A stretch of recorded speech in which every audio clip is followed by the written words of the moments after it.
ಮಾರ್ಕನು ಬರೆದ ಸುವಾರ್ತೆ 2ನೇ ಅಧ್ಯಾಯ. ಯೇಸು ಒಬ್ಬ ರೋಗಿಗೆ ಪಾಪವನ್ನು ಕ್ಷಮಿಸಿದ್ದಕ್ಕೆ ಶಾಸ್ತ್ರಿಗಳು ಆತನ ಮೇಲೆ ಆಕ್ಷೇಪಣೆ ಮಾಡಿದ್ದು.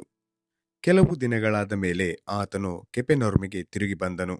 ಮನೆಯಲ್ಲಿದ್ದಾನೆಂಬ ವರ್ತಮಾನವು ಹಬ್ಬಿದಾಗ ಬಹುಜನರು ಕೂಡಿ ಬಂದಿದ್ದರಿಂದ ಬಾಗಿಲಿನ ಬಳಿಯಲ್ಲಾದರೂ ಸ್ಥಳವಿರಲಿಲ್ಲ. ಆತನು ಅವರಿಗೆ ದೇವರ ವಾಕ್ಯವನ್ನು ಹೇಳುತ್ತಿದ್ದನು. ಅಷ್ಟರಲ್ಲಿ ಕೆಲವರು ಒಬ್ಬ ಪಾರ್ಶ್ವವಾಯು ರೋಗಿಯನ್ನು 4 ಮಂದಿಯಿಂದ ಹೊರಿಸಿಕೊಂಡು ಆತನ ಬಳಿಗೆ ತಂದರು.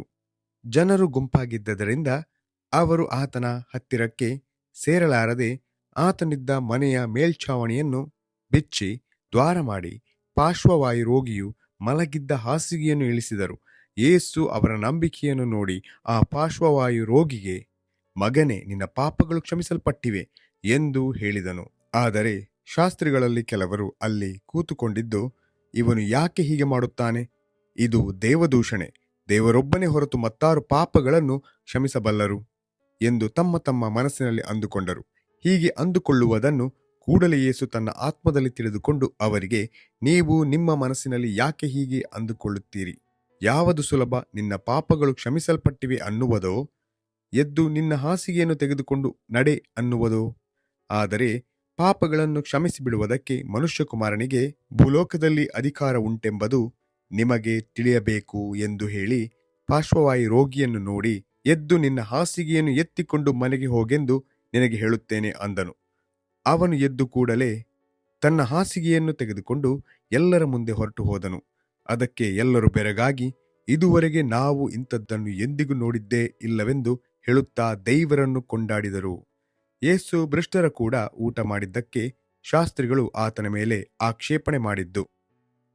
ಆತನು ಹೊರಟು ಹೋಗಿ ಸಮುದ್ರದ ಬಳಿಗೆ ಹೋದನು. ಜನರ ಗುಂಪೆಲ್ಲ ಆತನ ಬಳಿಗೆ ಬಂದಾಗ ಆತನು ಅವರಿಗೆ ಉಪದೇಶ ಮಾಡಿದನು.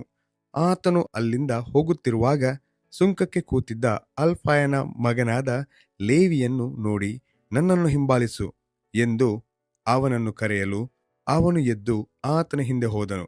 ಅನಂತರ ಆತನು ಅವನ ಮನೆಯೊಳಗೆ ಊಟಕ್ಕೆ ಕೂತಿರುವಲ್ಲಿ ಬಹುಮಂದಿ ಸುಂಕದವರು, ಪಾಪಿಗಳು ಯೇಸುವಿನ ಮತ್ತು ಆತನ ಶಿಷ್ಯರ ಪಂಕ್ತಿಯಲ್ಲೇ ಕೂತುಕೊಂಡರು. ಅಂಥವರು ಬಹುಮಂದಿ ಇದ್ದರು.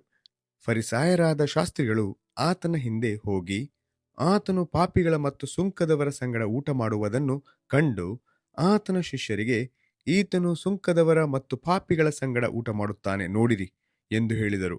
ಯೇಸು ಅದನ್ನು ಕೇಳಿ, ಕ್ಷೇಮದಿಂದಿರುವವರಿಗೆ ವೈದ್ಯನು ಬೇಕಾಗಿಲ್ಲ, ಕ್ಷೇಮವಿಲ್ಲದವರಿಗೆ ಬೇಕು. ನಾನು ನೀತಿವಂತರನ್ನು ಕರೆಯುವುದಕ್ಕೆ ಬಂದವನಲ್ಲ, ಪಾಪಿಗಳನ್ನು ಕರೆಯುವುದಕ್ಕೆ ಬಂದವನು ಅಂದನು. ಯೇಸುವಿನ ಶಿಷ್ಯರು ಉಪವಾಸ ಮಾಡದ್ದಕ್ಕೆ ಶಾಸ್ತ್ರಿಗಳು ಆತನ ಮೇಲೆ ಆಕ್ಷೇಪಣೆ ಮಾಡಿದ್ದು. ಇದಲ್ಲದೆ ಯೋಹಾನನ ಶಿಷ್ಯರು ಫರಿಸಾಯರು ಉಪವಾಸವಾಗಿದ್ದರು. ಅವರು ಆತನ ಬಳಿಗೆ ಬಂದು, ಯೋಹಾನನ ಶಿಷ್ಯರು ಫರಿಸಾಯರ ಶಿಷ್ಯರು ಉಪವಾಸ ಮಾಡುತ್ತಾರಲ್ಲ, ನಿನ್ನ ಶಿಷ್ಯರು ಯಾಕೆ ಉಪವಾಸ ಮಾಡುವುದಿಲ್ಲ ಎಂದು ಕೇಳಲು ಯೇಸು ಅವರಿಗೆ, ಮದುವೆಯ ಜನರು ತಮ್ಮ ಸಂಗಡ ಮದಲಿಂಗನು ಇರುವಲ್ಲಿ ಉಪವಾಸ ಮಾಡುವುದುಂಟೆ? ಮದಲಿಂಗನು ತಮ್ಮ ಸಂಗಡ ಇರುವ ತನಕ ಅವರು ಉಪವಾಸ ಮಾಡಲಾಗದು.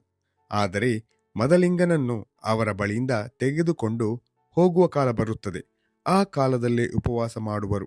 ಯಾರೂ ಹೊಸ ಬಟ್ಟೆಯ ತುಂಡನ್ನು ಹಳೆಯ ವಸ್ತ್ರಕ್ಕೆ ತ್ಯಾಪೆ ಹಚ್ಚುವುದಿಲ್ಲ. ಹಚ್ಚಿದರೆ ಆ ಹೊಸ ತ್ಯಾಪೆಯು ಹಳೆಯ ವಸ್ತ್ರವನ್ನು ಹಿಂಜುವುದರಿಂದ ಹರಕು ಹೆಚ್ಚಾಗುವುದು. ಮತ್ತು ಹಳೆಯ ಬುದ್ದಲಿಗಳಲ್ಲಿ ಹೊಸ ದ್ರಾಕ್ಷಾರಸವನ್ನು ಯಾರೂ ಹಾಕಿಡುವುದಿಲ್ಲ. ಇಟ್ಟರೆ ಆ ದ್ರಾಕ್ಷಾರಸವು ಬುದ್ದಲಿಗಳನ್ನು ಒಡೆದು ದ್ರಾಕ್ಷಾರಸವು ಬುದ್ದಲಿಗಳು ಎರಡೂ ಕೆಟ್ಟು ಹೋಗುವವು.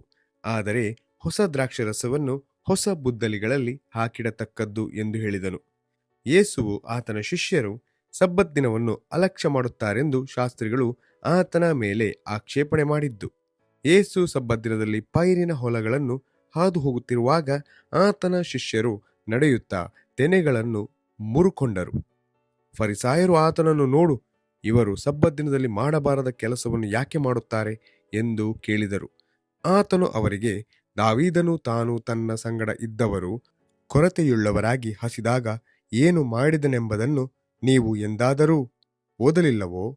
ಅವನು ಮಹಾಯಾಜಕನಾದ ಅಬಿಯಾತರನ ಕಾಲದಲ್ಲಿ ದೇವ ಮಂದಿರದೊಳಕ್ಕೆ ಹೋಗಿ ಯಾಜಕರು ಹೊರತು ಮತ್ತಾರು ತಿನ್ನಬಾರದ ನೈವೇದ್ಯ ರೊಟ್ಟಿಗಳನ್ನು ತಾನು ತಿಂದು ತನ್ನ ಸಂಗಡ ಇದ್ದವರಿಗೂ ಕೊಟ್ಟನಲ್ಲ ಎಂದು ಹೇಳಿದನು. ಮತ್ತು ಆತನು ಸಬ್ಬತ್ತಿನವು ಮನುಷ್ಯರಿಗೋಸ್ಕರ ಉಂಟಾಯಿತೆ ಹೊರತು ಮನುಷ್ಯರು ಸಬ್ಬತ್ತಿನಕ್ಕೋಸ್ಕರ ಉಂಟಾಗಲಿಲ್ಲ. ಹೀಗಿರಲಾಗಿ ಮನುಷ್ಯಕುಮಾರನು ಸಬ್ಬತ್ ದಿನಕ್ಕೂ ಒಡೆಯನಾಗಿದ್ದಾನೆ ಅಂದನು ಎಂಬುದೇ.